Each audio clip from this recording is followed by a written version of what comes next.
Last year in America, something happened that changed my faith forever. My name is Angela, and I'm a mother of 3. I've been Catholic all my life, but for a long time, my faith was something I carried quietly, almost like an old photo in my wallet. It was there, but I rarely looked at it. Until last year, when everything in my family started falling apart. It began with my husband losing his job. We had been comfortable before, living paycheck to paycheck but managing. Then the layoffs came. He tried to stay strong, but weeks turned into months, and I saw something in his eyes I had never seen before: hopelessness. He stopped talking much, spent hours on his phone, sometimes drinking, sometimes just staring at nothing. At the same time, my oldest daughter, who was in college, stopped answering my calls. I found out through a friend that she'd moved in with a boyfriend I'd never met. My middle son started hanging out with the wrong crowd, skipping mass, coming home late. I was holding on for my youngest, a sweet girl in middle school, but even she began to sense the tension.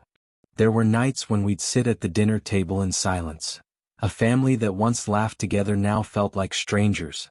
One night, after everyone had gone to bed, I sat in our living room, surrounded by unpaid bills and unopened mail. I felt something break inside me. I picked up the rosary from my drawer, the same one my grandmother gave me when I was 16. I hadn't prayed it in months, maybe years. But that night something pulled me to my knees. "Mother Mary," I whispered through tears, "I don't know where to start. I don't even know if you're still listening. But please, my family needs you." I prayed one decade, then another. The words came slowly, like a language I had forgotten. "Hail Mary, full of grace." By the third decade, the house was quiet and my tears had stopped. I felt a strange peace, as if someone had wrapped a blanket around my soul. The next morning, I made a decision: I would pray the rosary every day, no matter what. At first, nothing changed. My husband was still angry. My son still distant. My daughter still silent. But I changed. I started waking up early before anyone else and lighting a candle by the small statue of Mary in our hallway. I'd whisper my prayers quietly so as not to wake them. "Blessed Mother," I would say, "I put them all in your hands. Even if I can't fix it, I know you can." Some days it felt pointless. Some mornings I sat there half asleep, repeating the Hail Marys with no emotion at all. But I kept going. One Sunday after Mass, I found a small prayer card on the church pew. It had a picture of Our Lady of Sorrows and these words: "A mother's prayers are never forgotten in heaven." I carried that card in my purse like a lifeline. Then, slowly, things started shifting. One morning, my husband came to me and said, "I've been thinking, maybe I should talk to Father James." I nearly dropped my coffee. He hadn't been to confession in years. That same week, my son apologized, out of nowhere, for how he'd been acting. "Mom, I don't know why, but I feel like I need to do better," he said. It was as if someone had touched his heart in the night. 2 weeks later, my daughter called. She was crying.